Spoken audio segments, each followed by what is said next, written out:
Tener un seminario para hombres y otro para mujeres ya va contra la corriente, como seguro que habrán descubierto. Tratar a los hombres como hombres y a las mujeres como mujeres va contra la corriente. Todos somos personas neutras. Pero como les dije a los hombres ayer cuando me critican por hacer retiros masculinos, solo le digo a la gente que lo hago por la causa de la igualdad. Hay 28 conferencias para mujeres en Inglaterra por cada conferencia para hombres. Y yo solamente estoy tratando de equilibrar la igualdad de los sexos. De todos modos, mi comentario más serio es que si van a ir contra la corriente, se encontrarán en la dolorosa posición de ir contra la corriente dentro de la iglesia, y no solo afuera. Eso nunca debería suceder, pero me temo que esa es la realidad de la situación en la que nos encontramos. Y cuando defiendes firmemente las enseñanzas de Cristo, encontrarás que tus mayores oponentes están dentro de la iglesia. Sin embargo, creo que debemos tener el coraje de ir contra la corriente. Si esa marea es la marea de nuestro humanismo secular en la era actual en la que vivimos, nos movemos y existimos. Ahora quiero ir un poco más lejos esta mañana. ¿Cuántos de ustedes, por cierto, creen que este libro es la palabra de Dios? ¿Podría ver? Es unánime. ¿Cuántos de ustedes creen que este es el libro más importante que alguien podría leer? Bueno, aún es bastante unánime. Bien. Tercera pregunta. ¿Cuántos de ustedes lo han leído? No estoy diciendo fragmentos, me refiero a todo. De generación a revolución. ¿Cuántos de ustedes lo han leído? Ahora ya no estamos unánimemente. Pregunta número 4. ¿Cuántos de ustedes han leído cualquier otro libro completo? Una vez más, nos reímos. Si este es el libro más importante que alguien podría leer y si han leído muchos otros libros, entonces permítanme hacerles otra pregunta, pero por favor, duden mucho en levantar la mano, porque el Señor lo verá. ¿Cuántos de ustedes que no lo han leído están dispuestos a prometer que ahora lo pensarán detenidamente? Es un libro grande. Y si empiezas hoy y lees 3 capítulos por día y 5 los domingos, terminarás en esta fecha del año próximo. Es mucha lectura. Bueno, las manos se levantaron. Vale la pena llevar a los cristianos a la Biblia. Porque francamente el relativismo de nuestra época se apoderará de ti a menos que estés empapado en la palabra de Dios. Esa es la cura contra las presiones que están en nuestra contra. Te cambia el pensamiento y te cambia la mente desde adentro. Hay un texto de Pablo que dice, no seas camaleón, sé oruga. Estoy seguro que pueden darme el capítulo y el número de verso. En Romanos capítulo 12, versículo 2. Y él dice, no seas un camaleón, sé una oruga. Un camaleón, ¿saben lo que es? Si lo pones en rojo se vuelve rojo, si lo pones en verde se pone verde. Si quieres matar a un camaleón lo pones en tela escocesa. Y el estrés lo explota. Así me dijeron. Y Pablo dijo en Romanos 12, no dejes que el mundo a tu alrededor te apriete en su propio molde. Esa es la traducción de J.B. Phillips. Es buena, no dejen que el mundo te rodee, te apriete en su propio molde, pero deja que tu mente se metamorfosee desde adentro. Eso es lo que le pasa a la oruga, que es una criatura bastante fea y se convierte en una crisálida, pero adentro se están formando los colores más hermosos que la convertirán en mariposa. Eso es metamorfosis, y esa es la palabra griega real que Pablo usa, y él quiere que tu mente no capte los colores de lo último que ha leído en la prensa sensacionalista o lo último que ha visto en la televisión. Él quiere que estés coloreado desde dentro, para que tu mente sea una mente capaz de probar cuál es la voluntad buena, agradable y perfecta de Dios. Eso es solo a modo de preámbulo. Pero me encuentro a mí mismo que he estado luchando durante 25 años para unir a evangelios y carismáticos, y esa batalla ha llegado a un clímax. Ahora con mi libro La Cuarta Ola, que acaba de salir y gracias a Dios ya se está vendiendo por miles. Y me alegro de que la gente lo compre y lo lea. Pero mientras que hace 25 años estaba tratando de persuadir a los evangélicos para que sean carismáticos, hoy paso la mayor parte de mi tiempo tratando de persuadir a los carismáticos para que sean evangélicos y vuelvan a la palabra y realmente comprendan. Este es el único libro en el mundo que te hará sabio. Todos los demás libros que leas te harán inteligente y conocedor. Este te hará sabio. ¿Qué preferirías ser? No ganas tanto tiempo si eres sabio, tanto dinero si eres sabio, ganas más dinero si eres inteligente. Tienes una mejor carrera si eres inteligente. Pero al final del día, una persona sabia llega al final de la vida y puede mirar hacia atrás con satisfacción. Una persona inteligente dice, ¿a dónde me ha llevado todo esto? Llegan a la cima y descubren que ahí no hay nada. Un hombre sabio es alguien que aprovecha al máximo la vida, tiene las respuestas correctas a las preguntas correctas. Este es el libro que te hace sabio. Y lo que trato de decir es esto, lo digo casi cada vez que hablo a cada grupo, y les digo, si no pueden encontrar lo que digo en su Biblia por sí mismos, olvídenlo. Pero si encuentran lo que digo en su Biblia, entonces me pueden olvidar a mí, pero no olviden lo que he dicho. Verifiquen todo lo que escuchen de cada maestro de la Biblia y no sigan a un maestro de la Biblia. Revisen todo lo que escuchan sobre la Biblia y revisen constantemente. Respondan a eso y hagan lo que hicieron los bereanos. Tengo la confianza de que si estoy predicando lo que Dios ha dicho, entonces no tengo ningún interés personal en persuadir a alguien para que adopte mi opinión. Pueden verificarlo, siempre que tengan la mente lo suficientemente abierta como para decir, ¿qué dijo Dios en realidad? Esta mañana se van a llevar también una o dos sorpresas. Pero quiero que vuelvan a la Biblia y vean si lo que les digo no está ahí. Y si no lo encuentran, olvídenlo antes de que les haga algún daño. Pero si lo encuentran, entonces deben tratar con el Señor. Ahora estamos hablando de sal y luz.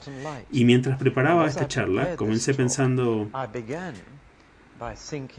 Bien, ahora queremos hablar sobre lo que es la sal y qué es la luz y cómo influyen en el mundo. Y luego, de alguna manera, en mi preparación, todo tomó un giro diferente y me quedé con lo que yo llamaría una carga para compartir con ustedes el costo de ser sal y luz.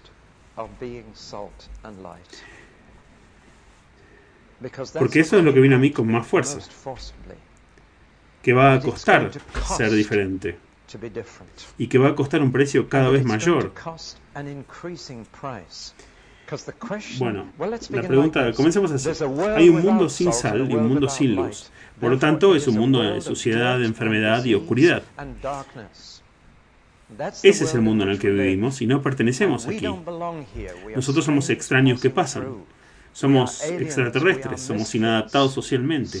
Y me temo que no es agradable ser el extraño de un grupo, ¿verdad? Una de las mayores presiones sobre nosotros es ser uno de los compañeros.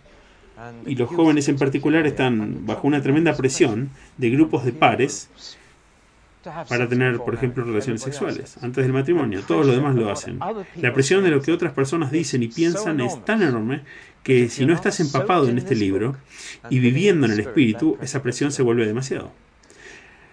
Ahora viene la pregunta. En este mundo en el que somos extranjeros y extraños, ya no pertenecemos, ese es nuestro problema. ¿Esta situación va a mejorar o empeorar?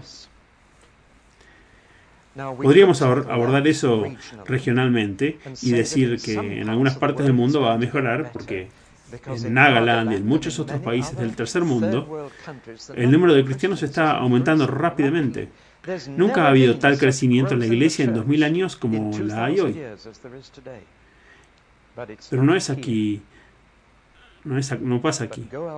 Ir a otro lado es el privilegio de algunos de nosotros. Ir al tercer mundo y es asombroso. Aquí hay algunas cifras. Entre 1982 y el año 2000, la población de África se habrá triplicado, multiplicado por 3. Pero durante el mismo periodo, en las tendencias actuales, la iglesia se habrá multiplicado por un factor de 35. La iglesia está creciendo más de 10 veces más rápido que la población en Asia y África. Pueden susurrar aleluya. pueden emocionarse. No estamos en una iglesia, estamos en la iglesia. Es emocionante. Un hombre de negocios me preguntó hace algunos años, ¿cuál es tu trabajo? Bueno, soy pastor de una iglesia. Él dijo, ¿qué se siente pertenecer a una organización moribunda? Yo dije que no lo sabría. Pero me dijo, las iglesias en todos lados se están transformando en almacenes de productos y salas de bingo. Están perdiendo. Le dije, nosotros no, en la iglesia a la que pertenezco. Oh, ¿qué iglesia es esa? Le dije, la iglesia de Jesús. Y le dije, de cada minuto que hablo con usted hay 45 cristianos más en el mundo, incluso teniendo en cuenta los muertos. Dije, si su negocio obtuviera 45 nuevos clientes por minuto, ¿hablaría sobre una organización moribunda? Bueno, eso le impresionó. Pero bueno, como Simón Pedro después, traté de mejorar lo que había dicho. ¿Alguna vez hacen eso? Pensé, lo tengo. Le diré algo más. La iglesia nunca pierde un solo cliente por muerte. Siempre se transfieren a otro departamento. Y lo perdí. Y me miró como si estuviera loco y se alejó. Pero pertenecemos a lo más grande de la historia. Y ahora estamos en el periodo de mayor crecimiento de la iglesia. Pero no aquí. Porque no somos lo suficientemente salados y no somos lo suficiente luz. No somos lo suficientemente diferentes. Pero en otros países cuesta ser sal y luz. Y he notado que la iglesia, bajo una presión desde afuera, crece. Satanás nunca ha podido destruir la iglesia desde afuera. Sabe que la única manera es destruirla desde adentro. Y es bastante bueno en eso. Y lo hace corrompiendo nuestras creencias. Y a través de eso corrompiendo nuestro comportamiento, para que nuestros estándares bajen, para cumplir con las personas, en lugar de usar la gracia de Dios para elevar a las personas para cumplir con los estándares de Dios. Para ser el tipo de sal y luz que describí ayer, y simplemente les estaba explicando el Sermón del Monte, para ser ese tipo de sal y luz es sobrenatural, simplemente no es natural. Pero hay una pequeña palabra que se deslizó en tantas exposiciones del Sermón del Monte hoy día que es la palabra más dañina. Es la palabra ideal, que presenta el ideal de Dios para nosotros. Jesús nunca usó esa palabra ideal. Tiene un tono poco realista, como si eso fuera ideal en un mundo ideal. Pero nosotros tenemos que vivir con la realidad. El mundo real no es así. ¿Escucharon este tipo de discurso? Ese fue el tipo de discurso en el debate en el sínodo sobre la homosexualidad. Y la moción ante la Cámara, que claramente declaró la homosexualidad como un pecado, cambió. Y el cambio fue que la castidad y la heterosexualidad son el ideal de Dios. Lo que tiene una implicación sutil, pero en un mundo real simplemente no puedes vivir de esa manera y tienes que bajar el estándar para un mundo real. El Sermón del Monte no es el ideal de Jesús, es su estándar para vivir en un mundo sucio, oscuro y enfermo. Por supuesto, no es natural. Por supuesto, nadie puede vivir así, excepto por el poder sobrenatural y la gracia. Y Jesús no nos molestó con una zanahoria frente al burro. Puso ante nosotros el estilo de vida del reino aquí en este mundo. Y nos dejó muy claro que si vives así puedes esperar problemas. He tenido muchos testimonios de cristianos y tengo mucha dificultad con ellos. Primero porque no concuerdan con el mío y segundo porque no puedo creerlos. Los testimonios con los que tengo problemas son: vine a Jesús y todos mis problemas terminaron. ¿Alguna vez escucharon ese tipo de testimonio? Es irreal. Es ideal tal vez, pero es irreal. Y mi testimonio es: yo llegué a Jesús y comenzaron mis problemas. Y luego fui bautizado en el Espíritu y mis problemas empeoraron mucho. Y esa es la simple verdad. He estado en más problemas en los últimos 5 años que en todo mi ministerio anterior. Este es mi testimonio. pero encaja mejor con la palabra de Jesús que la otra. Porque Él dijo, en el mundo van a tener grandes problemas, pero ánimo, no estoy por encima. Y no hace mucho le pregunté a un amigo, ¿cómo estás? Me dijo, estoy muy bien sobre las circunstancias. Solo un cristiano diría eso. Es precisamente donde debemos estar. Sobre las circunstancias, no bajo ellas. No bajo presión, sino sobre la presión. No bajo, sino sobre. Usamos el término bíblico ser vencedores. Vencedores. En otras palabras, estamos en una batalla, y mientras que en algunas partes del mundo es más fácil ser cristiano, en otras partes es más difícil. Y vivimos en uno de los lugares donde va a ser difícil. ¿Saben que el Reader's Digest hizo una investigación sobre las naciones menos seguidoras de Dios del mundo? Los más impíos. No puedo discutir sobre la forma en que llegaron a esta conclusión o podría tratar de responder las preguntas que hicieron. Pero Japón salió en la cima, fue el primero. Japón es el país menos religioso del mundo, el más materialista. Y el Reino Unido es el segundo. Así que estamos en la segunda nación más atea del mundo, según su estimación. Pueden discutir eso, pero hicieron una serie de preguntas de sondeo, y una de ellas fue ¿hasta qué punto la religión influye realmente en tu vida? Así que ahí lo tenemos, ese es nuestro entorno. Y no puedo prometerles que se va a poner mejor. Yo creo que se va a poner peor. Han escuchado ya la frase post-cristiano que Derek dijo. Bueno, quiero poner otro adjetivo. Estamos en una sociedad post-constantiniana. Y lo digo así a propósito porque creo que describe adecuadamente dónde estamos. Constantino fue el primer emperador romano convertido en el año 310. Y el cristianismo se convirtió en la religión oficial del imperio. Muchos lo aclamaron como la victoria más grande. Yo creo que es el desastre más grande.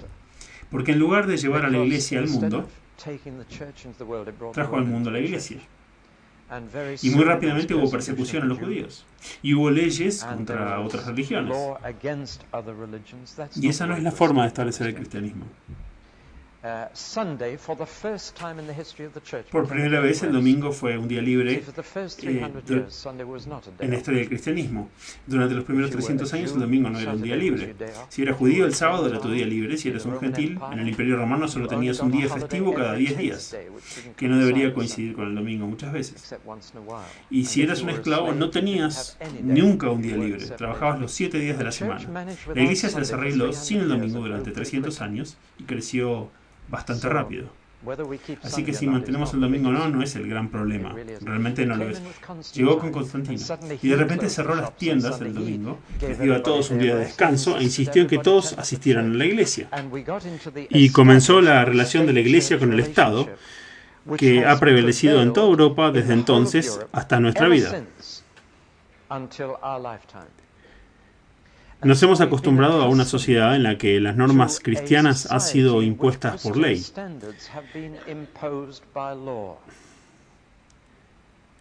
El rey Alfredo, cuando escribió las leyes de Inglaterra, fue el primer legislador en Inglaterra, en Winchester. Cuando las escribió los 10 mandamientos antes de escribir cualquier otra cosa. Esto se ha integrado en la cosa constantiniana que llamamos cristiandad, que es una mezcla extraña del mundo y la iglesia. Por cierto, llevó a tratar a cada bebé nacido como un miembro del Estado y la iglesia simultáneamente. Y esto trae implicaciones para el bautismo. Los dejaré que las piensen. Pero todo esto, los reformadores protestantes no lo cambiaron, aunque redescubrieron la Biblia. Reemplazaron la autoridad de la iglesia con la autoridad del Estado. Y áreas enteras fueron cambiadas por la fuerza, ilegalmente, de católicos a protestantes, una situación que aún se aplica en Suiza. donde estaré predicando a finales de este año en el servicio anual para celebrar la Reforma en Suiza. Y les he dado mi título, que es Completar la Reforma. No va a ser el tema más popular para ellos, y dentro de 2 semanas, en Suiza, los que han organizado el servicio quieren reunirse conmigo primero, por lo que finalmente de todo puede quedar en otro. Lamentablemente los arreglos no se han concretado para escucharlo, pero ya veremos. Pero la reforma nunca se completó, y demasiados cristianos todavía están de vuelta en el pensamiento reformado. Pero nunca dividió a la Iglesia y el Estado, porque Europa se volvió protestante en la mitad norte a través del Parlamento,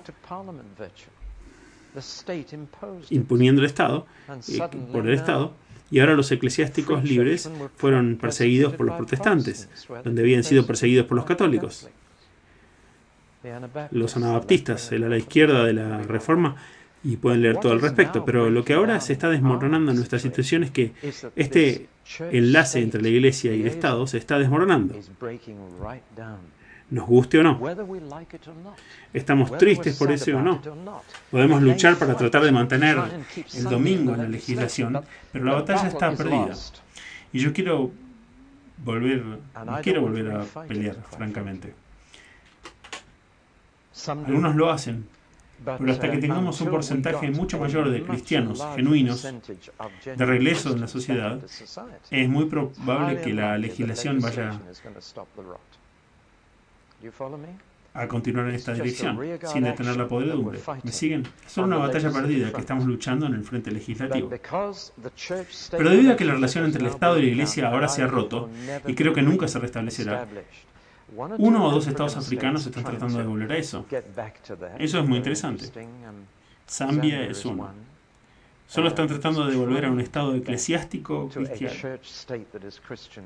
Pero estos días se han ido. En otras palabras, lo que estoy diciendo es que estamos retrocediendo rápidamente a los primeros 3 siglos de la Iglesia. Vamos a tener que aprender de ellos a cómo hacer frente a un mundo que es pagano por todas partes y que está perdiendo rápidamente todo carácter cristiano. ¿Me siguen? Sin embargo, durante estos primeros 300 años, la Iglesia creció y se extendió rápidamente, pero el costo fue mucho mayor. Cuando solía ir detrás de la cortina de hierro, ahora ya no está. Cuando voy y hablo con los pastores de Alemania Oriental, ellos lamentan el colapso del comunismo. Escuchar 120 pastores diciendo que lamentan la falta de persecución. Nuestra tarea era mucho más fácil cuando la Iglesia era resistida. El Occidente está arruinando a nuestros jóvenes con el materialismo. Eso es lo que dicen. Y si vas a China hoy, encuentras lo mismo. La Iglesia está creciendo no solo en cantidad, sino en calidad. La persecución siempre ha fortalecido a la Iglesia y la ha hecho fuerte porque no hay que sentarse en la cerca, no hay compromiso. Tú estás dentro o estás fuera.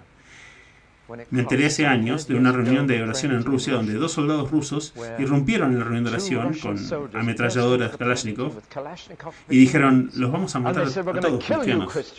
Y pensaron que estaban borrachos por el vodka y luego se dieron cuenta de que estaban perfectamente sobrios. Y los 2 soldados dijeron, y si no son cristianos, salgan. Y un número se levantó y corrió. Y luego los soldados dijeron al resto, ¿podrían decirnos ahora, por favor, cómo convertirnos en cristianos? Primero teníamos que asegurarnos de ustedes.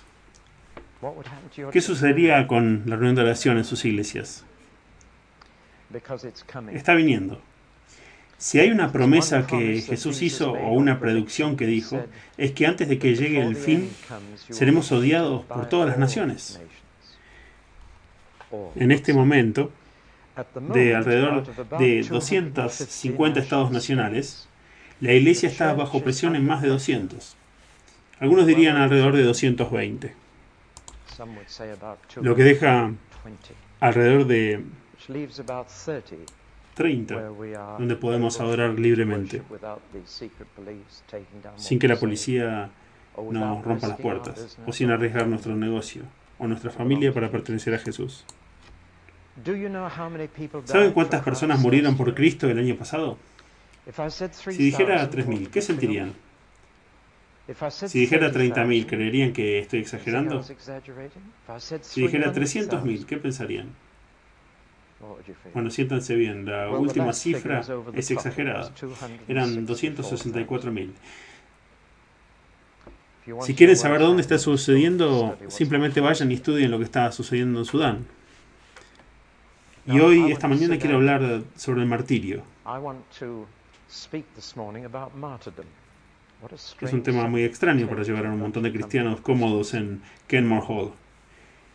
Pero en las Escrituras, la palabra testigo y la palabra mártir son exactamente la misma palabra. Porque no estamos solamente llamados a una forma de vida cristiana, sino también a una forma cristiana de muerte. Tomar tu cruz todos los días involucra la muerte. Morir en principios. Aprender cómo morir. Morir por lo que crees que es verdadero y correcto. Morir por Jesús. Sería bueno si pudiéramos terminarlo todo de una sola vez e ir a las trincheras esta mañana y terminar con todo.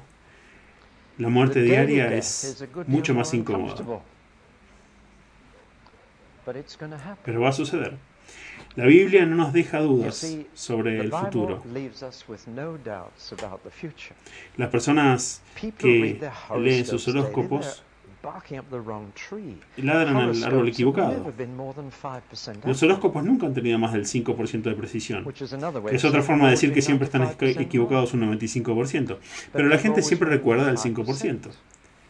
La ciencia que estudia el futuro, la futurología científica, es ahora un estudio que han hecho en las cátedras de universidades, y el Instituto de Tecnología de Massachusetts ha calculado que el mundo terminará en 2050. Y muchos estudios han llegado a esa fecha calculando el crecimiento de la población, las reservas de energía, las reservas de alimentos, etc. A menos que podamos reducir el crecimiento de la población o encontrar nuevas fuentes de energía o alimentos, entonces el punto del cruce en el que la vida se vuelve imposible en el planeta Tierra es 2050. Y debido a esto, hay pánico por preservar el planeta Tierra. Un pánico que se está convirtiendo rápidamente en una religión. El movimiento verde se está convirtiendo en uno de los mayores desafíos religiosos para el cristianismo. Y es una religión. Y la madre naturaleza está reemplazando al Padre Dios. Y debemos adorarla porque nuestra vida depende de ella y su vida depende de nosotros. Entonces estamos en una relación simbiótica mutua con la madre naturaleza. Es una mentira. Mi futuro y el futuro de la madre naturaleza, y ella es una dama que ni siquiera existe, depende del Padre Dios. Somos las únicas personas en el mundo que saben que va a haber un nuevo planeta Tierra. Este no es el único planeta en el que tenemos que vivir. Somos los únicos que sabemos eso. Pero por eso no nos asustamos, aunque estamos preocupados por la explotación y el abuso y de lo que nos fue dado como mayordomos. Entonces, conocemos el futuro, y este libro está lleno de predicciones sobre el futuro. 27% de los versículos de la Biblia contienen una predicción. Y de esos, cuando sumas cuántos eventos futuros diferentes se predicen, la respuesta es 735. Si me preguntan cuántos de ellos ya han sucedido, la respuesta es 596, o sea, el 81%. Lo que no significa que la Biblia sea 81% precisa, porque la mayoría de las otras predicciones son sobre el fin del mundo y obviamente no han sucedido. Todavía no sucedió, pero sucederá. Y la Biblia ha sido 100% precisa hasta ahora en sus predicciones. Así que se nos dice el futuro.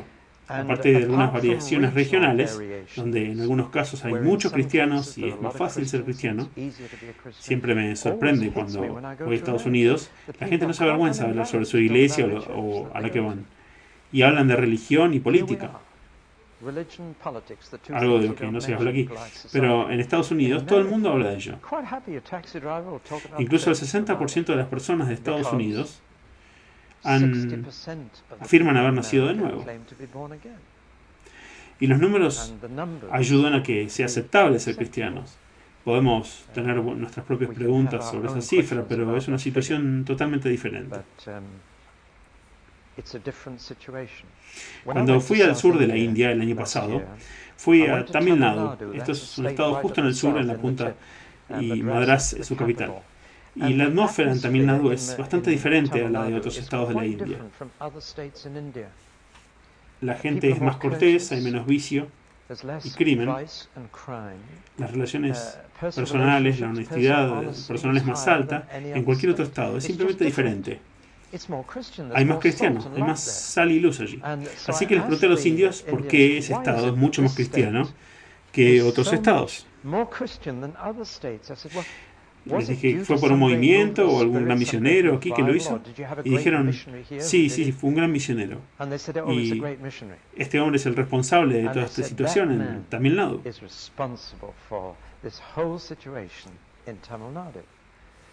Y yo dije, cuéntenme sobre él. Y me dijeron, te llevaremos a ver su tumba mañana.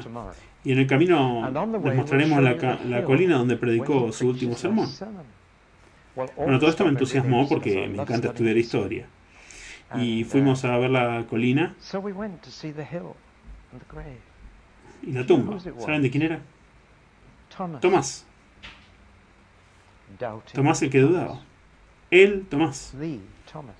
Y hablaron de él como si hubiera muerto ayer, con tanto cariño. Y todavía hay una denominación antigua en el sur de la India llamada la iglesia Mar Thoma, la iglesia de Tomás. Se debe a ese hombre. Él produjo suficiente sal y luz. Y puedo beneficiarme de su ministerio 2000 años más tarde. Es mucho más fácil ser cristiano en Tamil Nadu que en cualquier otro lugar. Por lo que hay dos migraciones cristianas en India. Hay cristianos que se mudan a Tamil Nadu porque es más fácil, y hay cristianos que salen de Tamil Nadu y dicen que hay otros estados que tienen una gran necesidad y quieren llevar la sal y la luz a donde se necesita. Es muy interesante. Estaba hablando con 500 o 600 trabajadores indios que se estaban mudando fuera de Tamil Nadu para ir y llevar sal y luz donde se necesitaba, en las colinas de Orissa y en otros lugares. Y saben que escuchan la enseñanza no durante una hora en la mañana, escuchan al mismo maestro desde la mañana a las 10 hasta alrededor de las 7 en punto de la noche. Y luego tenían que hacer su repaso, porque después a la mañana entre las 9 y las 10 tenían un examen escrito de lo que yo había enseñado el día anterior. Y me daba la impresión de los que no solo querían aprobarlo para demostrar que habían aprendido, sino que estaban ansiosos por ir y contarlo al resto de la India lo que habían aprendido. Y durante una semana les estuve enseñando sobre el reino de Dios. Y ellos solo anhelaban difundir el evangelio del reino. Fue emocionante. Bueno, tomemos las predicciones de la Biblia y tomemos la situación global y bíblicamente. La Biblia predice que la situación empeorará, no mejorará, que se volverá más difícil para la sal y la luz, no más fácil, y que a medida que el reino de Dios se fortalece, y la promesa es que se fortalecerá hacia el final de la historia, así el reino de Satanás también se fortalece. Veo que hay tres fuentes de cristianos en la actualidad: optimistas, pesimistas y realistas. Comencemos con los pesimistas. Normalmente son cristianos mayores. Estamos en los últimos días. Va a ser una gran apostasía. No sé cuántos quedarán cuando Jesús regrese, tal vez solo tú y yo.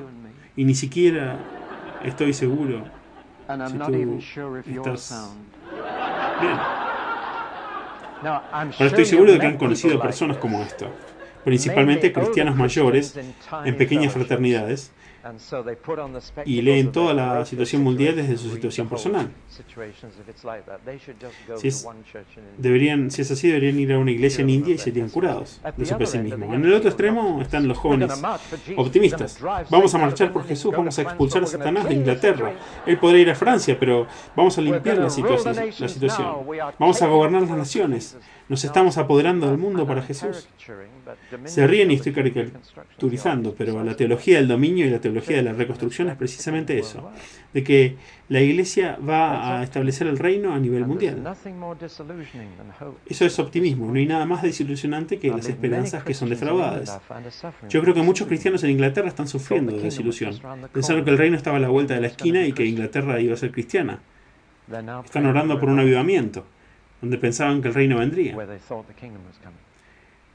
Y yo no veo signos de avivamiento en Inglaterra. Y creo que esa no es la respuesta que necesitamos para prepararnos para tiempos más difíciles. No va a mejorar, va a empeorar. Quiero resaltar dos libros en el Nuevo Testamento que los van a preparar para lo que viene. Porque si piensan que ahora es difícil, lo siento, pero tengo que decirles que aún no han visto nada todavía. No han resistido hasta la sangre.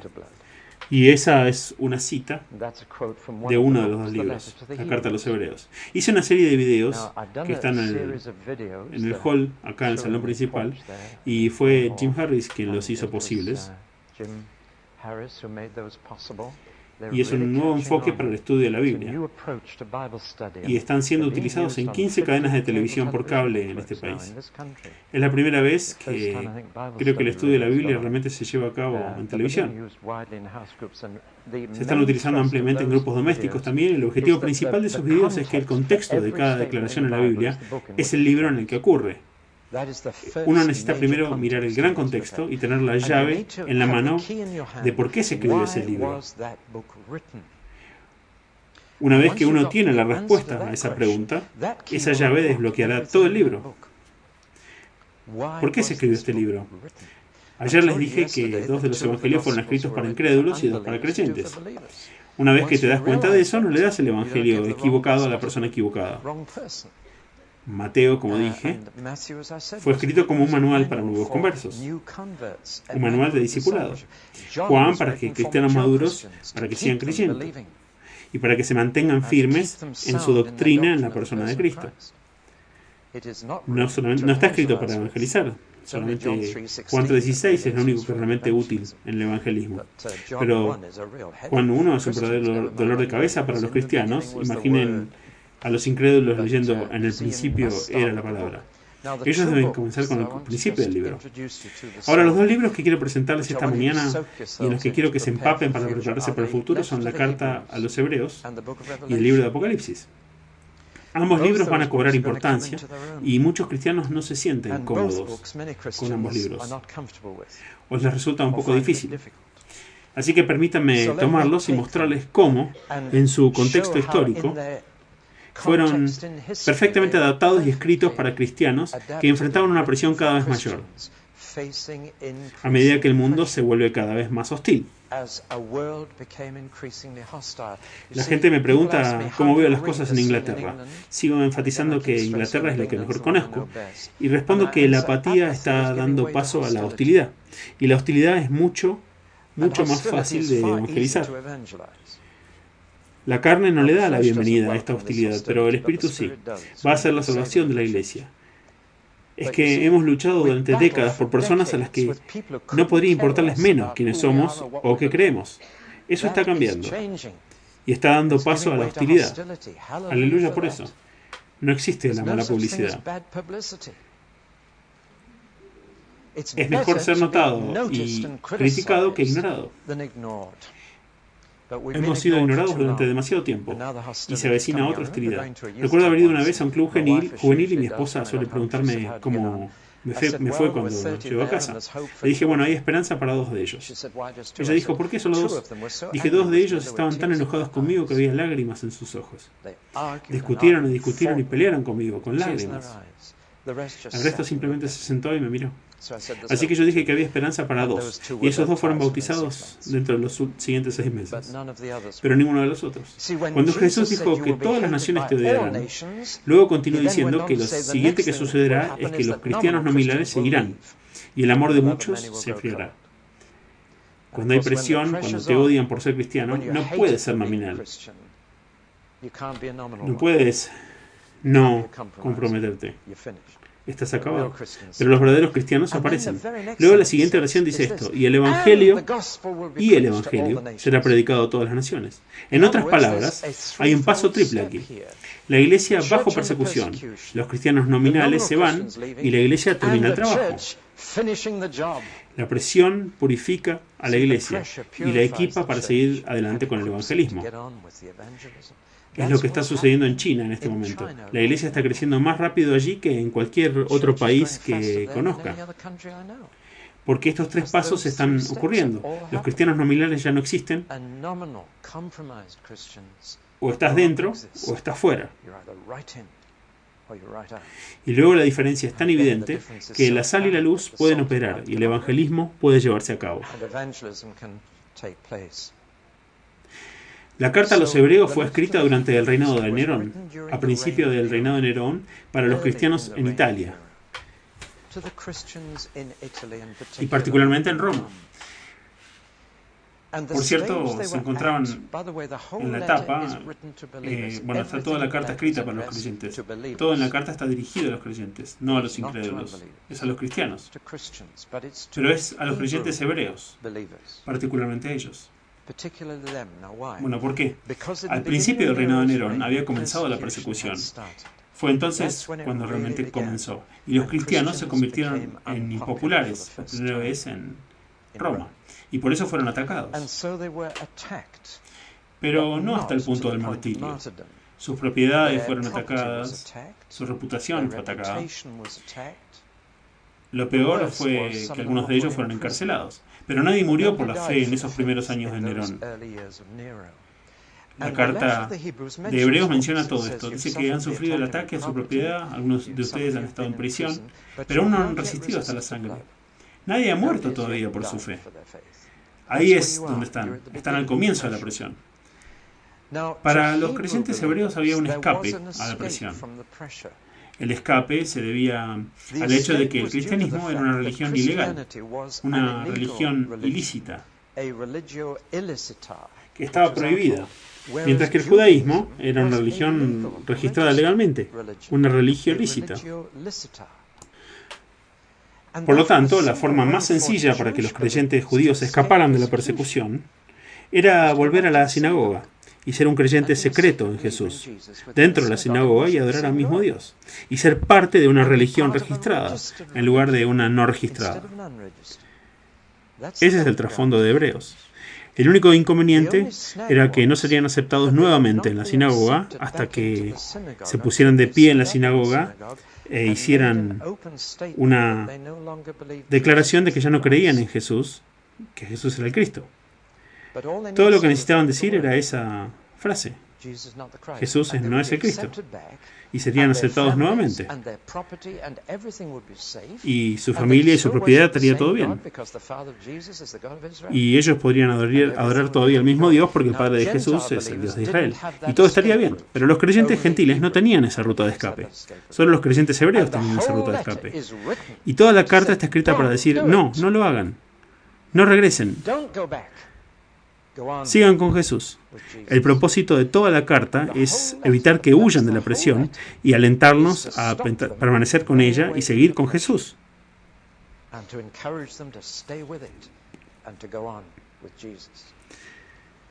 Ahora usa todos los argumentos que puede. Se le ocurre decir que si vas a volver al judaísmo, estoy parafraseando, es como pasar de un Rolls Royce a un Ford Modelo T.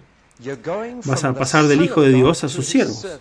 Vas a volver a los ángeles, estás volviendo a los apóstoles, Moisés y Josué, estás volviendo a los sacerdotes, estás volviendo a los sacrificios, y estás dejando a Jesús, el Hijo, que ha hecho un sacrificio por todos tus pecados. Eso es lo que estás haciendo.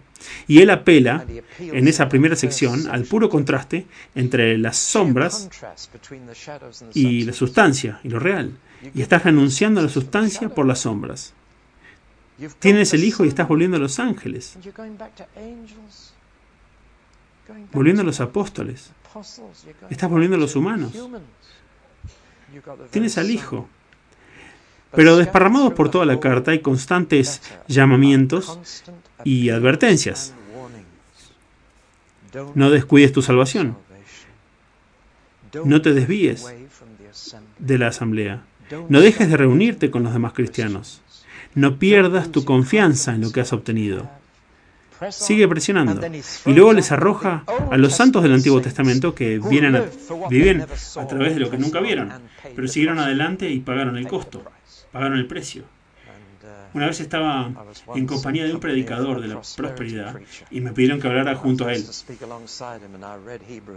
Y leí Hebreos. Por fe vivían en cuevas. Por fe eran indigentes. Por la fe fueron aserrados. La fe no te da un Rolls Royce, te da una cueva para vivir, de los que el mundo no era digno. Y un versículo en Hebreos 11 me sorprende. Es un versículo justo en el medio del capítulo 11. Dice que todos estos que vivían por la fe, cuando murieron, nunca lo vieron. Pero sufrieron por eso. Sufrieron por algo que nunca vieron. ¿Qué llamado hace? Pero luego viene una serie de advertencias de que pueden perder su salvación. Y la advertencia más seria de todas está en Hebreos 6 y dice, y si la pierdes, no hay forma de que puedas recuperarla de nuevo. Creo que es probablemente lo más grave de toda la carta. Si lo pierdes, no hay arrepentimiento posible. No es posible encontrar el camino de regreso. Por favor, no te des vuelta. Sigue. Sigue. Y él dice que el sufrimiento es normal para el cristiano. Si no sufrieras por Jesús, serías un bastardo. No serías un hijo.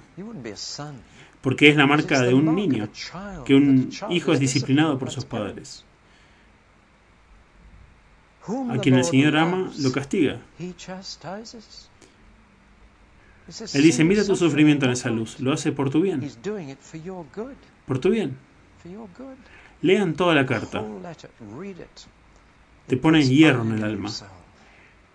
Dice, Señor, no quiero volver, quiero seguir, cueste lo que cueste. Y no quiero perder la salvación que me has dado.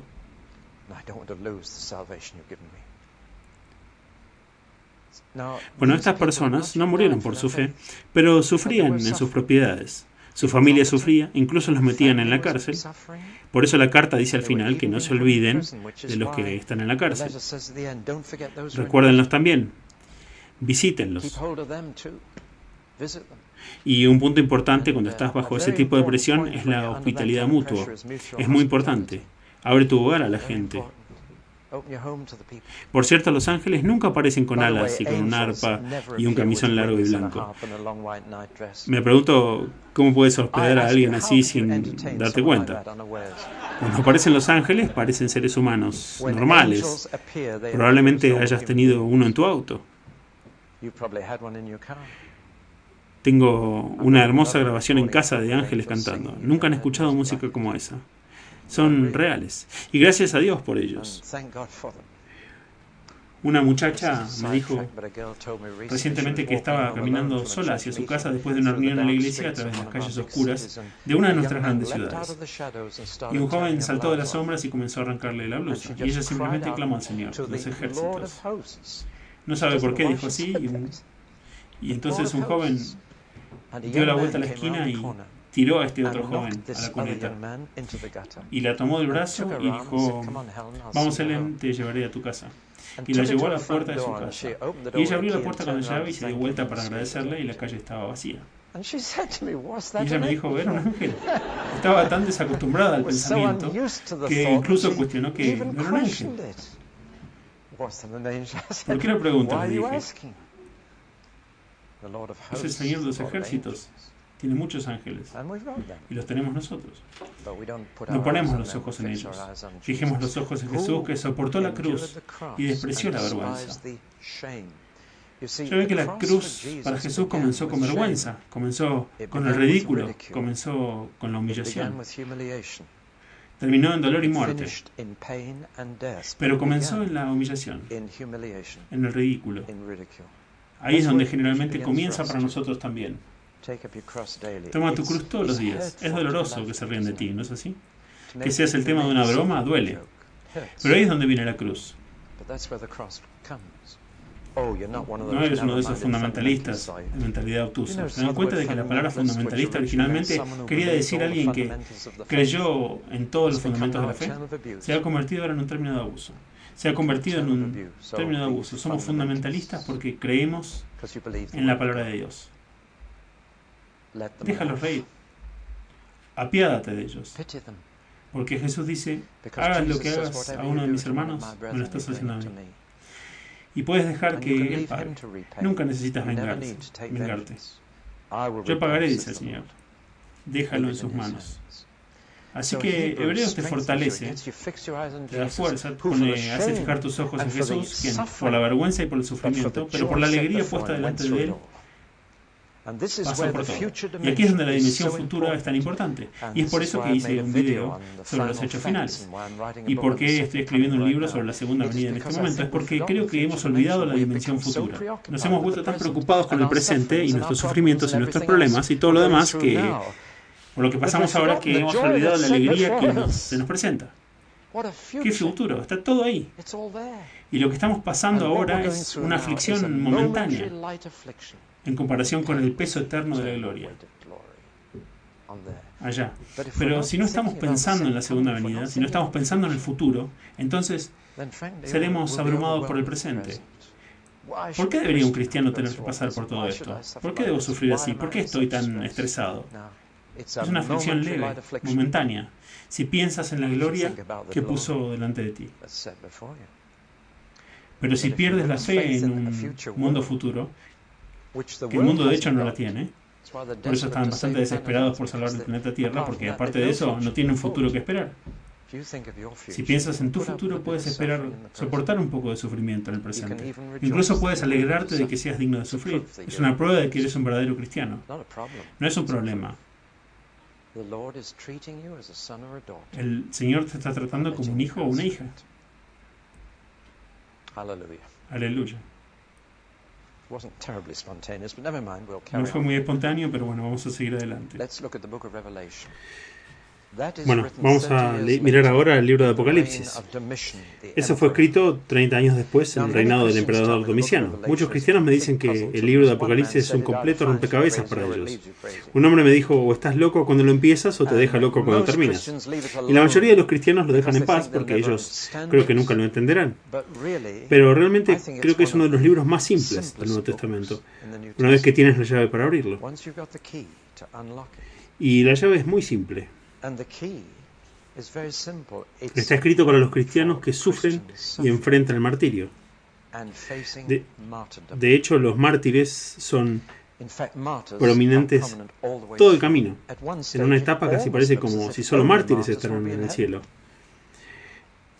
Esa es la primera impresión, si no lo leen con mucho cuidado. Está escrito para los cristianos que ahora enfrentan una situación mucho peor que en el reinado de Nerón, en el comienzo, porque Domiciano, alrededor del año 90, 30 años después, fue el primer emperador en exigir la adoración del emperador.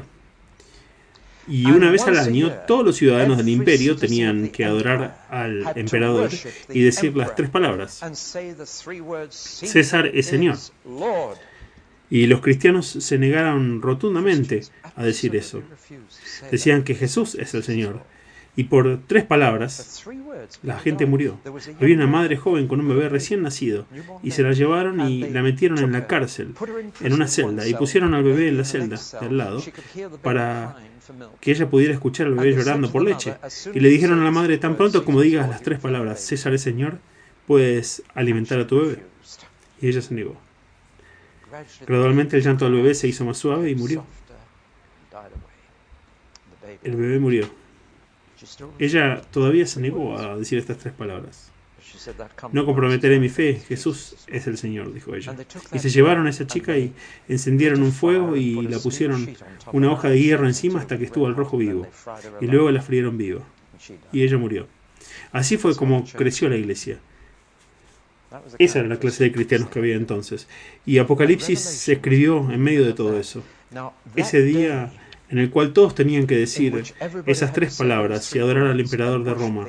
Ese día se llamaba Día del Señor. Es algo muy interesante. Esa frase fue tomada por los cristianos del emperador. Normalmente los cristianos lo llamaban el primer día de la semana o incluso el octavo. Pero esta es la única situación en el Nuevo Testamento donde esta frase aparece, el Día del Señor. Y Juan ya estaba en prisión por Jesús, por ningún otro crimen que el testimonio de Jesús. Y él está en el Espíritu, en la prisión, en el Día del Señor. Y Juan se dio cuenta de que los cristianos ahora enfrentaban el martirio a gran escala. Y pensó en cómo podía preparar a los cristianos para el martirio. para ser vencedores, para ser fieles hasta la muerte. Eso no significa ser fieles mientras estamos vivos hasta morir, sino hasta ser muertos. ¿Entienden la diferencia? En tantos funerales dicen que esta persona ha sido fiel hasta la muerte. No, ellos no lo han hecho. Han muerto naturalmente. Ser fiel hasta la muerte es ser mártir, un testigo de Jesús, hasta el último paso en el camino. Pero todo eso en el libro del Apocalipsis está escrito para animar, lo que significa infundir valor en las personas que ahora están bajo la presión colosal. El día imperial puede haber sido domingo también, puede haber sido ambos, pero la referencia principal en el día del Señor estaba en el Espíritu. El día imperial cuando todos tenían que decir esto y su corazón está aislado de su pueblo. No puede estar con ellos y negarse a decir el Señor es César. Y saben que va a morir si no lo dicen. Y así que escribe este libro. Es un libro de personas que enfrentan el martirio. Es por eso que no entendemos, porque no estamos en la posición correcta para leerlo. Y su mensaje es muy simple. Hay un grupo de estudiantes en teología en Estados Unidos y tuvieron conferencias sobre libros apocalípticos de la Biblia, incluido el Apocalipsis. Es una palabra horrible, ¿no?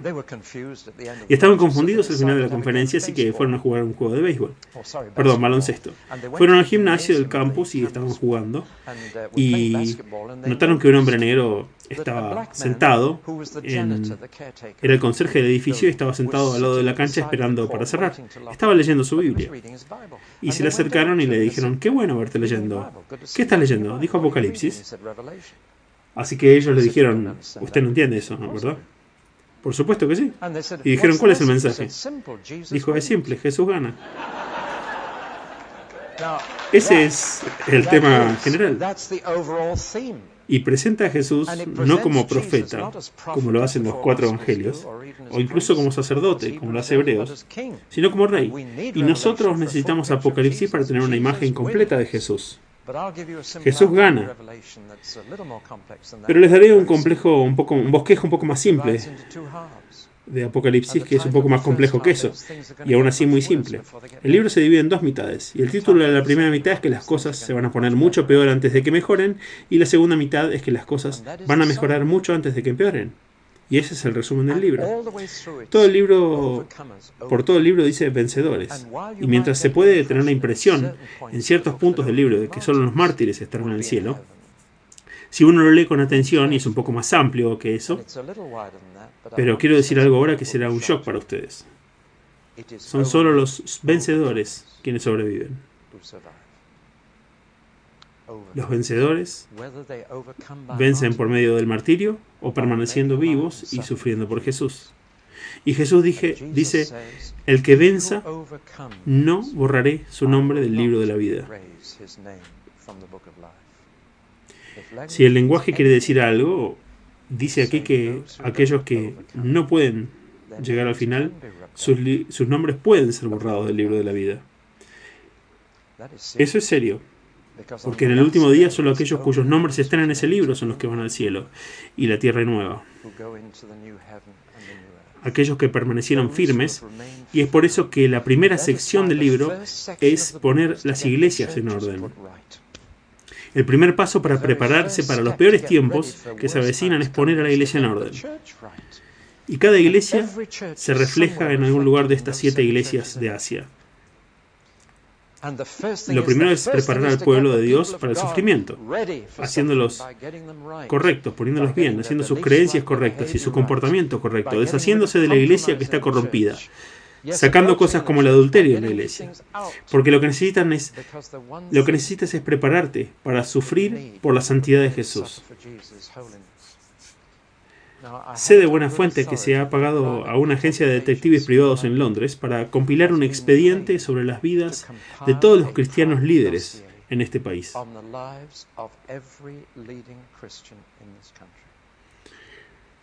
Para que puedan ser derribados. ¿Cómo te preparas para la persecución? Tuvimos el tema anoche, santidad. De lo contrario, eres vulnerable. Puedes ser derribado. Pueden señalarte. ¿Cómo puedes ser cristiano? No vives según las enseñanzas de Jesús.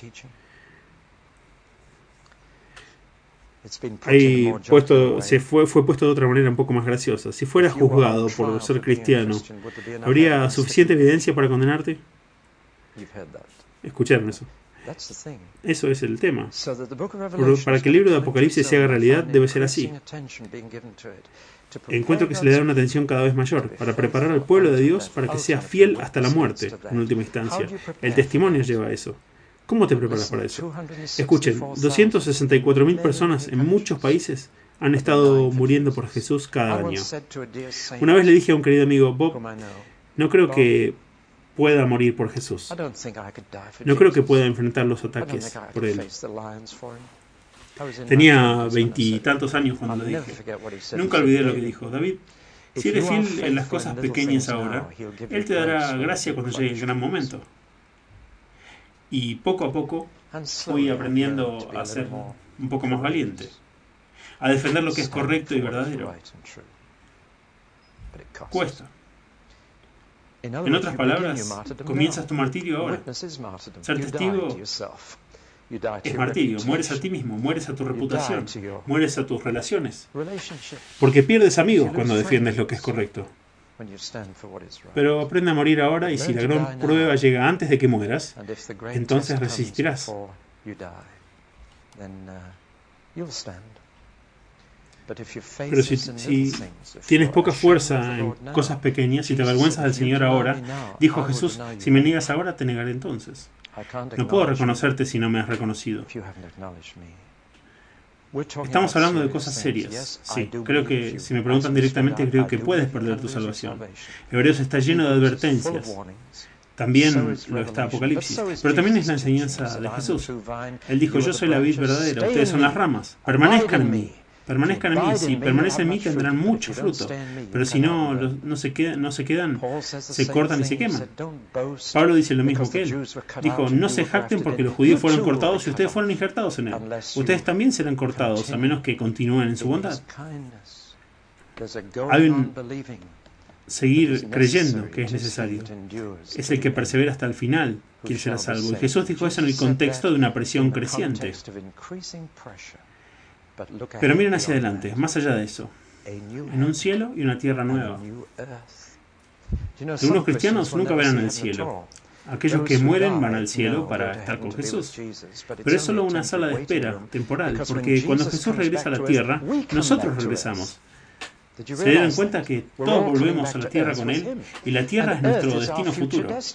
Los mayores primero, y vamos a reinar con Él. Eso para mí da sentido a toda mi vida diaria, mi trabajo. Vamos a hacer el gobierno, vamos a reinar con Él. Pablo le dice a los corintios, ¿cómo se atreven a llevarse entre ustedes ante la ley cuando van a dirigir los tribunales de justicia y juzgar a las naciones? Dios va a necesitar doctores, jueces, banqueros cuando Jesús regrese. Vamos a estar manejando el mundo y dejaremos que el mundo vea lo que puede ser cuando Jesús es rey y Satanás es desterrado. Vamos a ver eso. Pero después de eso, Jesús y su gente reinando sobre esta tierra, viene una nueva tierra. Y la noticia más gloriosa al final de la Biblia, al final del Apocalipsis, es la mudanza de Dios. Él se está mudando con nosotros aquí. Ese es el clímax asombroso de la Escritura. ¿Vamos al cielo a vivir con Dios para siempre? No, vamos a estar en la tierra con Él. Él se muda a la tierra para vivir con nosotros para siempre. Los ángeles están asombrados. Dicen, mira, la morada de Dios es con los hombres.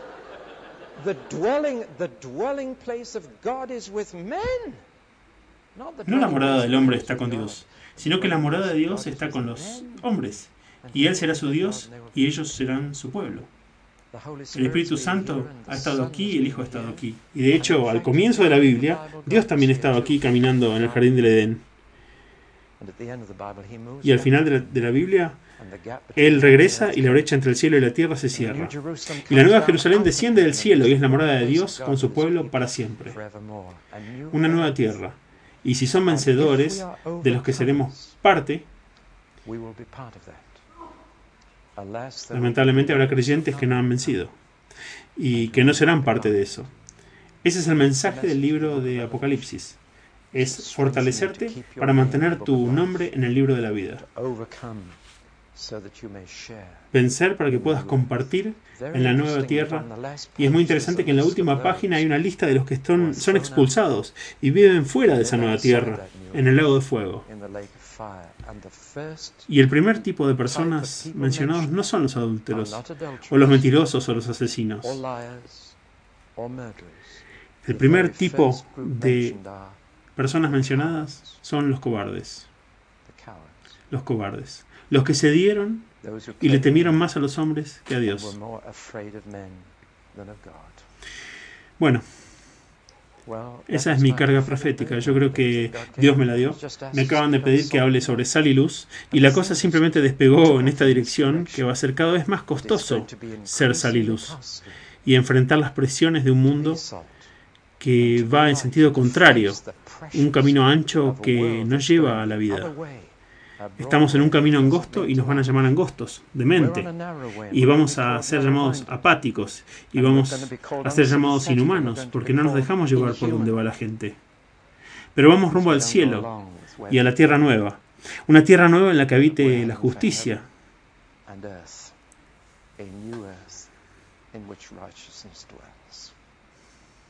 Oremos.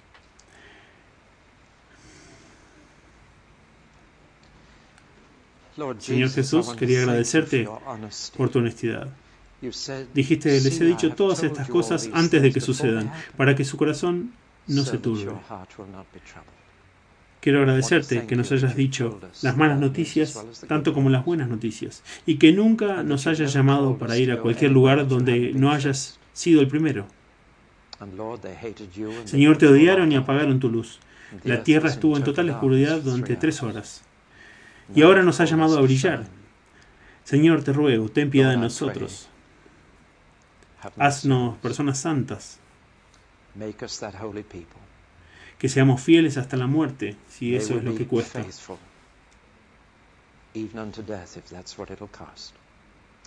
Enséñanos a tomar la cruz todos los días con alegría, por el gozo que se nos presenta, por el privilegio y el honor de vivir contigo, en un mundo nuevo, donde no habrá dolor, no habrá pecado, ninguna enfermedad, solo tú y nosotros para siempre. Señor, oro para que esta palabra sea una palabra de preocupación para todos los que la han escuchado. Cuando llegue el momento difícil, pueden regocijarse de que son dignos de sufrir, y lo hacen con alegría por amor a ti y por el Evangelio, por amor a tu nombre. Amén.